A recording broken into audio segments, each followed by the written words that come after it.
मित्रांनी, लव आणि कुश नव्हेच तर हनुमंत यांना आपल्या नासिका रंगात घेतले तेव्हा त्यांची मुक्तता व्हावी ही आमची प्रामाणिक सद्भावना आहे. आपली इच्छा असेल पण आपली इच्छा आमच्याकडून पूर्ण होणार नाही याला कारण आहे.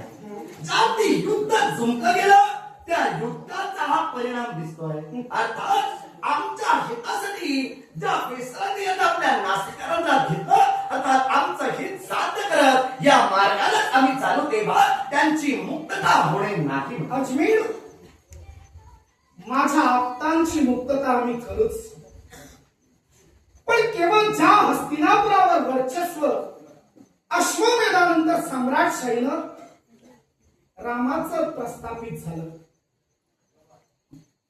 सुषेण यांच्याकडे आम्ही ते राज्य कारभाराचं शिकट चालविण्यास दिलं. मग ते मांडलिकत्व हे हस्तिनापूरचं अयोध्येश होतं.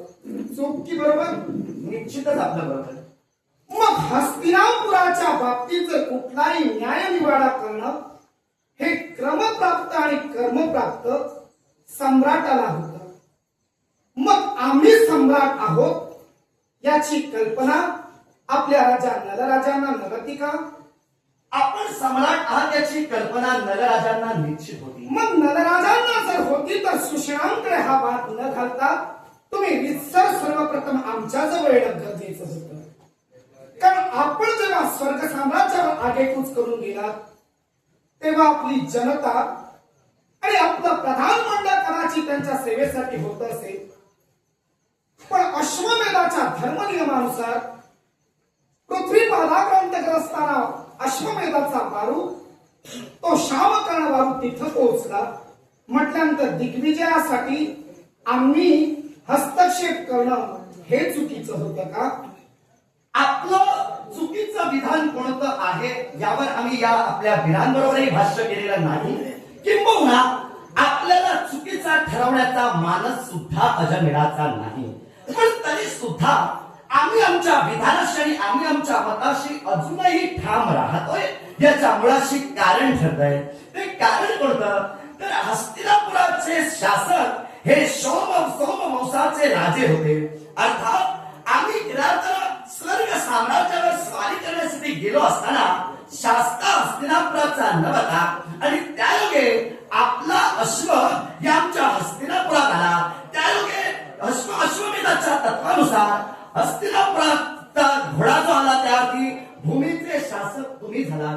जर घोडा आमच्याकडून बंदिवान झाला असता आणि त्यानंतर जर युद्ध झालं असतं तर आम्ही तुमचे मांडलिक झालो असतो. पण तसा कोणताच प्रकार घडलेला नाही. तर त्या अश्वानं हस्तिनापूरची भूमी प्रादाक्रांत केली अर्थात अधिकार तर आपला झाला. मग तुम्ही जर मला विचारत असाल की तुम्हाला मी येऊन विचारायला हवं होतं की सुषेणाला तुम्ही राजगादीवर बसवला अर्थात सम्राटांची चर्चा विनिमय आम्ही करायला हवी होती असं जर तुमचं म्हणणं असेल तर मला तरी असं वाटतंय आम्ही उचललेली पावलं सुद्धा एका बाजूला योग्य ठरतील.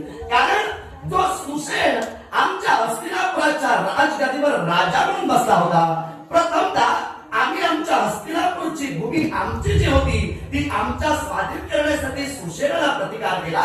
त्याच सुषेणानं आपली हकीकत तुम्हाला जाऊन सांगितली आणि त्यायोगे तुम्ही आता प्रतिकार करण्यासाठी आमच्या समोर उभे राहिला. अर्थात मुद्दा एकच आहे पण विचार करण्याची प्रणाली प्रत्येकाची बदलते. कारण जर त्यावेळी आम्ही तुम्हाला सूचित केलं असतं तर तुमची अधिकार भूमी जी तुम्ही निर्माण केली असती ती आम्हाला तुम्ही दिला नसता. युद्ध हे झालंच असतं. मग तेच युद्ध आता घडतंय. अर्थात मी तरी या विधानाशी ठाम आहे आम्ही सुद्धा चुकीचे नाही आणि तुम्ही सुद्धा चुकीचे नाही. तेव्हा मी जो झगडतोय माझी जी हस्तिनापूरची भूमी होती ती माझी भूमी पुनश्च मी निर्मिती टिकवण्यासाठी आणि तुम्ही हस्तिनापूरच्या ज्या भूमीवर तुमचा अधिपत्य प्रस्थापित केला ते पुन्हा मिळविण्यासाठी तुम्ही झगडताय. तेव्हा मी तरी तुम्हाला एकच सांगेन माझी भूमी टिकविण्याचा प्रयत्न मी माझ्या देहात रक्ताचा एक एक थेंब असेपर्यंत करेन. तेव्हा माझा मतप्रवाह माझ्या उद्देशापासून तरी बदलणारा नाही. पृथ्वीचं गुरुत्व आकर्षण म्हणजे गुरुत्वाकर्षण पृथ्वीवरून स्वर्ग साम्राज्यापर्यंत जसा सर्वसामान्य मानव जाऊ लागतो तेव्हा आयुष्य वृद्धिंगत होत. तुमचे समस्त पूर्वज केदार स्थानाच्या पलीकडे का जायचे? ब्रह्मदेवाने 36 दंडायुध तुम्हाला दिली, म्हणजे सोमेश्वर राजांना दिली. ती दंडायुध प्रत्येक तुमच्या सोमेश्वरानंतरच्या वंशांनी वापरली. पण केदार पर्वताच्या पलीकडे जाऊन पुन्हा स्वर्गापर्यंत जाणं म्हणजे आपण अनेक वर्ष, अनेक संवत्सर आपण जीवित राहू, हा तुमच्या पूर्वजांचा मानस होता. पण जनता ही कायमस्वरूपी आयुष्यवान व्हावी, हा मानस तुमच्या पूर्वजांनी कधी केला नाही. म्हणून जनता नेहमी आपल्या हस्तिनापुरात ठेवली आणि आपल्याला प्रार्थनीय असणारं सैन्य घेतलं आणि स्वर्ग साम्राज्यात प्रवेश केला. ते आयुष्यानं वृद्धिंगत झाले. कदाचित नलराजे तुमचे जेव्हा परतले तेव्हा मला तर वाटतंय की नलराजांबरोबर जन्म घेतलेले सुद्धा त्यावेळी हस्तिनापुरात नव्हतेच, किंवा नलराजांच्या पिढीनंतर जन्माला आलेले सुद्धा हस्तिनापुरात जिवंत नव्हते आणि नाही. किंबहुना तुम्ही सुद्धा माघारी परतलात. तुमच्या बरोबरचे सुद्धा मित्रवर्ग म्हणा, स्नेही म्हणा, या हस्तिनापुरात जिवंत नसतील. कारण तुमची आयुष्य मर्यादा जसे जसे तुम्ही वर गेलात तशी तुमची वाढत राहील. मग या जनता जनार्दनाला राजा, प्रजेवर ज्याचा अनुराग आहे त्याला राजा म्हटलं जातं. मग तो अनुराग तुमच्या कर्मी म्हणजे नरराजांपासून, सर्वांपासून हा प्रजेवर सुरू राहिला का? प्रजेवर अनुराग ठेवण्यासाठी त्या प्रजेचा शास्ता म्हणजे राजा तिथं असावा लागतो. तेव्हा ज्या ती हस्तिनापुराचा शासक म्हणजे हस्तिनापूरचा राजा हस्तिनापुरात नव्हता, त्या ती हस्तिनापुराचा अनुराग ठेवणारा शासक नव्हता, म्हणजे अनुराग तर राहिला नाही. पण मी तुम्हाला त्या पलीकडे जाऊन सूचित करू इच्छितोय, हस्तिनापूरचा शासक हस्तिनापुरात नव्हता हे विधान मी मान्यच केलेलं आहे. आणि त्यायोगे हस्तिनापूरची भूमी ही तुमच्या अंकित झाली. मग तुमच्या अंकित झालेली हस्तिनापूरची भूमी ही ज्या आधी ज्यांची होती त्यांनी पुनश्च मिळवण्यासाठी प्रयत्न केले. मग त्या प्रयत्नांना यश सुद्धा आलं आणि त्यायोगे हस्तिनापूरचा शासक म्हणून अजमेर हस्तिनापूरच्या न्याय शासनाच्या गादीवर अधिष्ठित झाला. मग हस्तिनापूरचा शासक हस्तिनापुरात नसताना सुद्धा आमच्या प्रजेत ऐक्य नांदत होतं. आमच्या प्रजेला हस्तिनापूरचा शासक नसताना सुद्धा कोणतीही अडचण भासत नव्हती. त्यावरती हस्तिनापूरच्या शासकानं हस्तिनापूर सोडण्याआधी जनतेची योग्य ती तजवीज केलेलीच होती. आणि ज्यावेळी सुसेनानं राजगादीवर राजा म्हणून आपलं स्थान मिळवलं त्यावेळी आमची भूमी दुसऱ्याच्या हाती गेली. म्हणून नलराजांना सुसेनांवर आक्रमण करून पुन्हा आपलाच वंशज राजगादीवर बसवावा लागला. यात बसणाऱ्या अजमेराची चूक होती का? अजमेर? मग सुसेनांनी तुम्ही नसताना सुद्धा राजशिकट चालविलं. न्याय शासक म्हणून तुमच्या जनतेवर न्यायदान केलं. त्यात तुमच्या जनतेनं कधी सुसेनांना दोषित केलं? मी हे विधान सांगितलेलं नाही की राजगादीवर बसणारा सुसेन हा राजा या पदाला पात्र नव्हता. हे विधान मी तुमच्या एकाही विराकडे माझ्या तोंडातून गाडत स्पष्ट करून दाखवण्याचा माझा कल मी दाखविलेला नाही.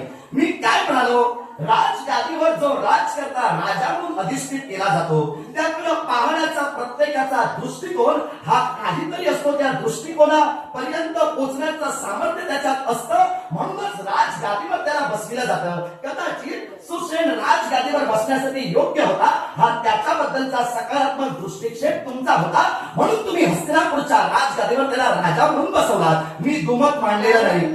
कारण सकारात्मक माझा दृष्टिकोन तुमच्या अनेक जणांनी नकारात्मक ठरविला. कारण एका वानराला राज्याभिषेक केला म्हणून. वानर म्हणजे वन आणि नर, वनात राहतो तो नर वानर. पण वानर हे सध्याचे जे आहे आमच्या सोबत, खर तर रामांना विजय रावणासोबत मिळाला याला कारण हे 18 पत्नी वानर सैन्यच होतं. ते ते सुंदर अशा राहणीच्या वस्तीस्थानात राहतात, त्यांची सुद्धा लग्न होतात.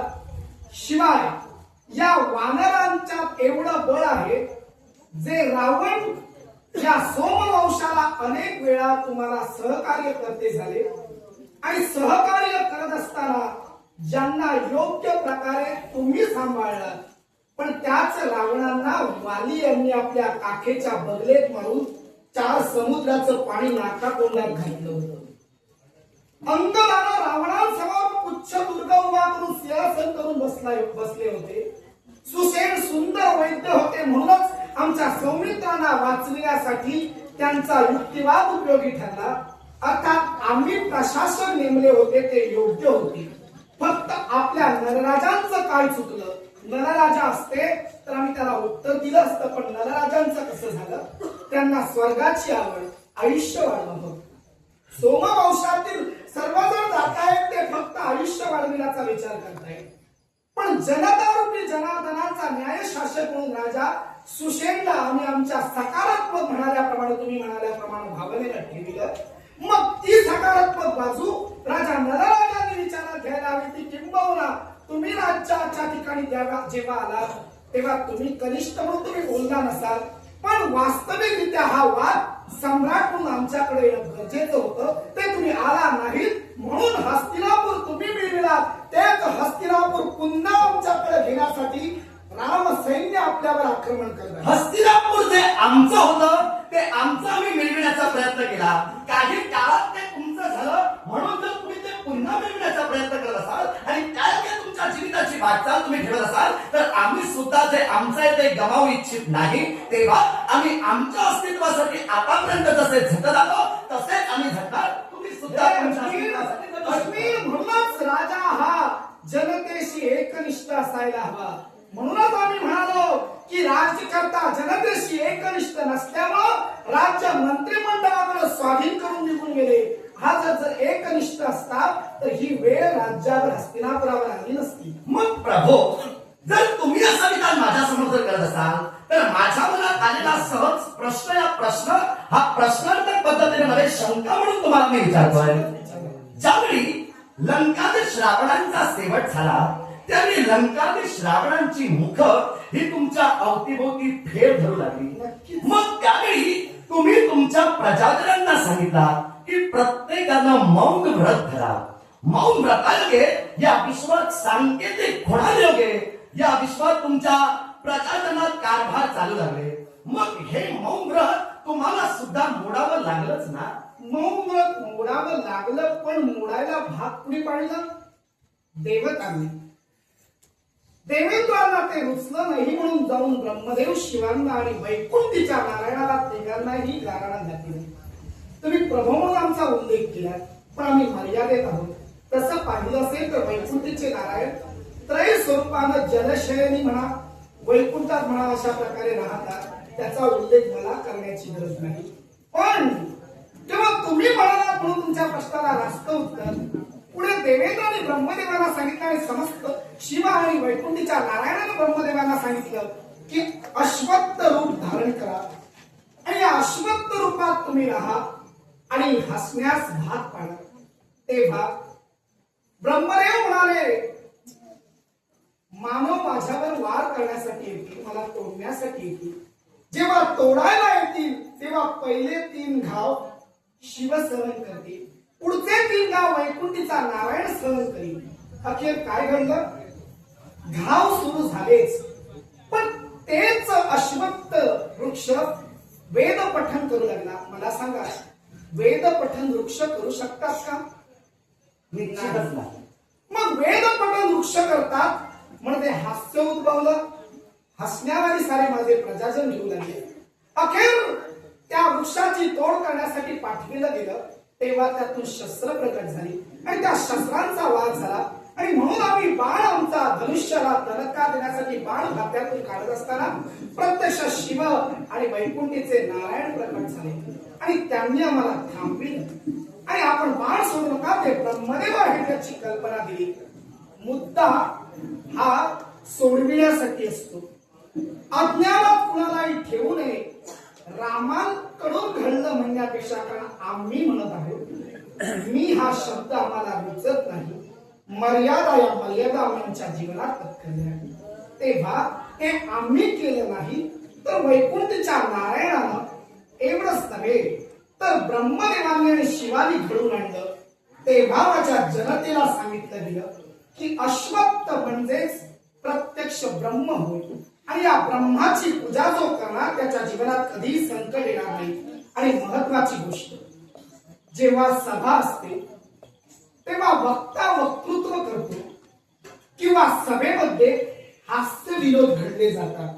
तेव्हा जर का हास्य प्रकार घडला असेल तर सभेमध्ये हसताना स्त्री असेल तर स्त्रीनं आपला पदर घेऊन आपलं मुखकमल झाकावं.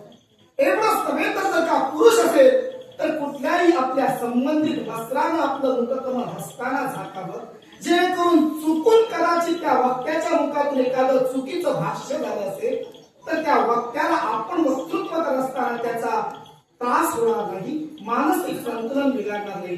हे सांगण्याचा उद्देश रामांना कळवी केवळ देवतांना होता. म्हणूनच मौन प्रथम धारण केलं गेलं आणि मौन सोडण्यासाठी अश्वत्थ रूपानं ब्रह्मदेव आले. मला कारण ही महत्वाची असतात, कारण रामाने केलेलं अनुशासन जर का तुम्ही बोट ठेवलं असेल तर राम सद्गुणी नव्हे अवगुणी होते. आणि केवळ दशरथ राजांच्या कौशल्यांच्या कुशकुलात जन्माला आलेले रामांनी अयोध्येला नव्हेच तर सूर्यकुळाला दाग लावल्यासारखं होईल. म्हणूनच आम्हाला तुम्हाला स्पष्ट शब्दात उत्तर द्यावं लागेल. स्पष्ट शब्दात तुम्ही दिलेलं उत्तर आम्ही ऐकून घेतलं, बोललात ते योग्य बोला. पण मला एकच सूचित करायचं होतं, जिथं तुम्ही प्रजाजनात सांगितलं की मौन व्रत प्रत्येकानं धारण करा, तेव्हा देवतांनी सुद्धा ही तुमची कृती ही तुमच्या प्रजाजनांसाठी तुम्हाला बदलायला भाग पाडलंय. अर्थात आम्ही आमच्या जीवनाची पावलं उचलतोय, त्या पावलात तुम्ही सुद्धा आम्हाला आता अडथळे निर्माण पण करण्याचा सक्ती लादणारे राम केवळ आपल्या अनुशासनाच्या वेळी राज्यातच होते. फक्त सौमवंशातील राजे राज्यात नसल्यामुळं ही प्रकृती आणि विकृती उद्भवली आणि हस्तिनापूर गमवावं लागलं. पण जे हस्तिनापूर तुम्ही पुन्हा मिळविलात, कदाचित वेसर उभे आहेत, वेसरांना वाटेल की प्रत्यक्ष आम्ही हनुमंताला आपल्या नागपुडीतून आत घेतलेले आहे. हनुमंत नागपुडी फोडूनही बाहेर येईल, पण हनुमंत सुद्धा मर्यादेत आहे. म्हणूनच तो नागपुडीत आहे. कदाचित लव आणि कुशाला ते जमणार नाही, पण हनुमंत ते करू शकतो. पण केवळ जर तुम्ही आता हे हस्तिनापूर जसं तुम्ही सुशेराकरवी घेतला ते रामाला जर का सुपूर्द केला नसेल तर मात्र महाप्रसंग उद्भवणार आणि या बेसराच्या नागपुडीतून त्यांची मुक्तता होईल, पण तुमची होईल की नाही याची भ्रांती नाही. मग जो महाप्रसंग तुम्ही माझ्या मित्रासमोर उभा करणार त्या प्रसंगाशी सुसंगत मी माझ्या ध्येयापासून अनादित होण्याचा माझा मानस तुम्हाला पटवून आमचाही नाईलाज क्षत्रिय कुलवंत आम्ही आहोत. तेव्हा क्षत्रियाला जशी शिकार योग्य आहे तद्वत युद्ध सुद्धा योग्य आहे. आणि केवळ न्यायासाठी हर्षणी अयोध्या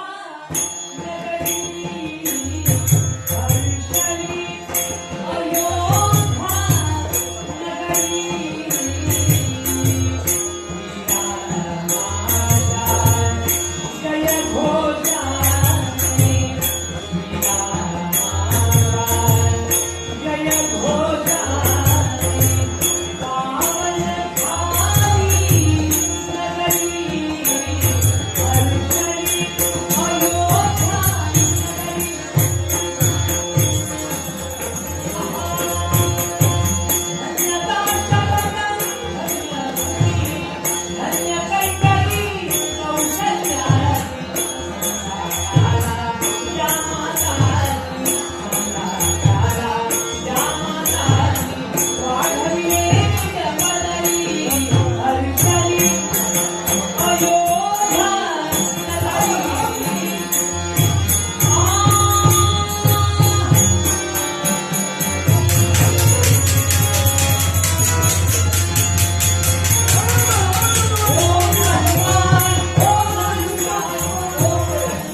देवा हाती शस्त्र घेतीलच सोमवंशाचा नाश करण्यासाठी यांच्याशी संघर्ष करतोय देवा कशासाठी तर या हस्तिनापुरासाठी देवा विसर पडला का रे तुला अरे मर्यादा पुरुषोत्तम म्हणून जगत असताना अरे स्वतःच्या अंतर्यामी भावना निर्माण झाल्या हस्तिनापुराबद्दल लालसा निर्माण झाली आणि देवा ती शस्त्र घेऊन संघर्ष करू लागला पण या तुझ्या अवतार कार्याचा विसर पडला का तुला देवा अरे हे तुझं अवतार कार्य कशासाठी रे तर या विश्वाच्या ठिकाणी यज्ञ सतेज राहावे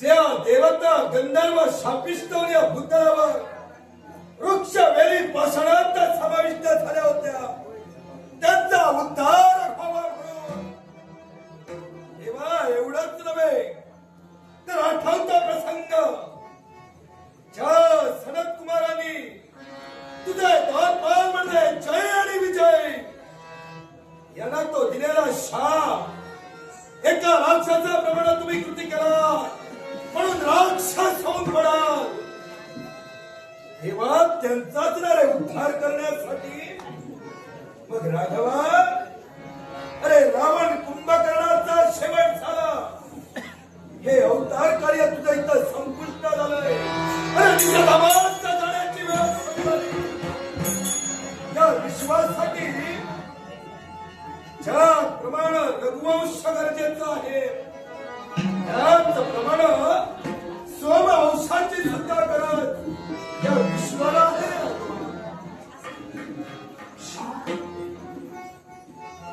देव तत्वाला सुद्धा तेव्हा आज रामाला येऊन समजवावं कारण देव तत्वाला देव तत्वाचाच विसर पडला आणि तेव्हा हस्तिनापुराच्या प्राप्तीसाठी राम आक्रमण करून बसला पण योग्य वेळी आपला आगमन झाला जय आणि विजय यांना मिळाले अशा रावण आणि कुंभकर्ण यांचा मोक्ष मिळाला पण मात्र यापुढे रामांना निजधामाला जाणं गरजेचं आहे ठरला निर्धार अवतार कार्य समाप्त होण्याची आमची वेळ आली तेव्हा राम निजधामाला जाणार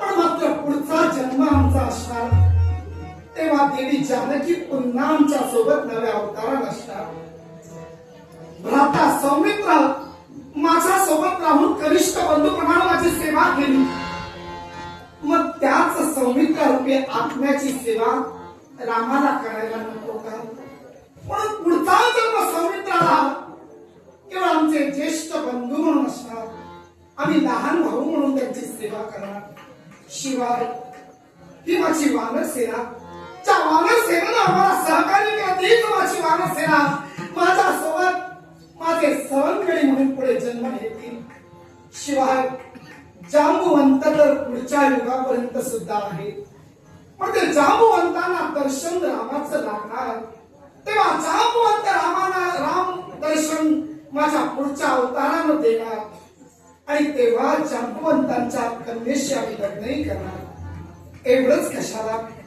तर माझा हनुमंत या हनुमंताला सुद्धा चिरंजीवित्व आहे म्हणून हनुमंताला सुद्धा रामाचं दर्शन हवं असणार तेव्हा हनुमंताला सुद्धा दर्शन राम पुढे देणार ते माझ्या पुढच्या अवतारात आणि म्हणूनच केवळ आम्ही आता निज धर्माला जाणार हे साम सदाशिवा हस्तिनापूरचं राज्य अजमेर आपल्याला सुपूर्द आहे तेव्हा आमच्याकडून काहीतरी आपला उपवर्ग झाला असेल तर अजमेर लहान असला तरी आम्हाला क्षमा करा पण हे वीर श्रेष्ठ हो माझ्याकडून आपल्या बाबतीत काही उपवर्ग घडला असेल तर मला क्षमा करा पण राम मात्र निज धर्माला चढावे पण हो निजधामाला जाण्याची वेळ समीप आली पुढच्या जन्मी कोण कुठे राहणार याचं सुद्धा तू नियोजन केलं देवा भक्त सख्यानुमंताला चिरंजीव केलं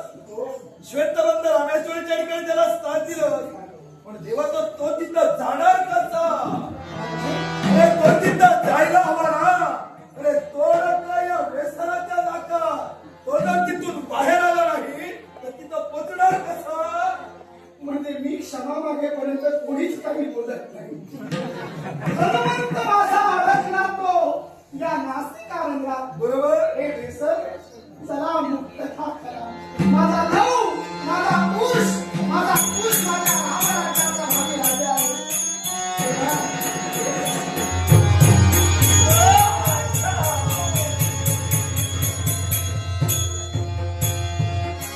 देवा क्षमा असू दे. हा एवढा वेळ आज असल्यामुळे बोलता आलं नाही.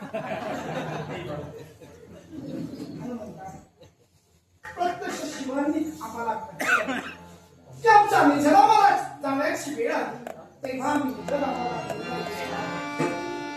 पण तुला हवं असणारं दर्शन माझ्या पुढच्या अवतारात तुला मी देणार.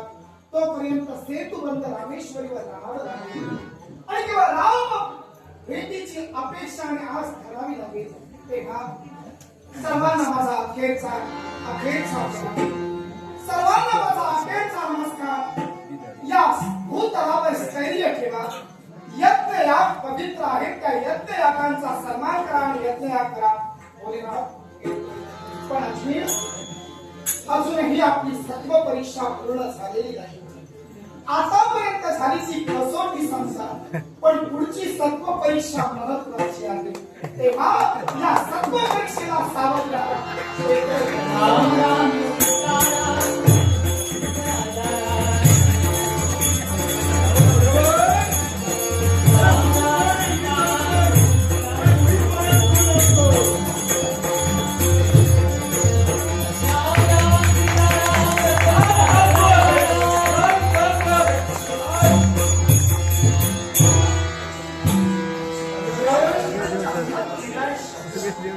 माझी कसोटी अजून संपलेली नाही. बरोबर आहे. भविष्याच्या अवतारात काय सामोरे काढण्यासाठी तुम्ही देवता तर सक्षम आहात आणि मानव अक्षम आहात. पण देवा हा भविष्य काळ सुद्धा माझा खराब आहात. परंतु त्या आशीर्वादाने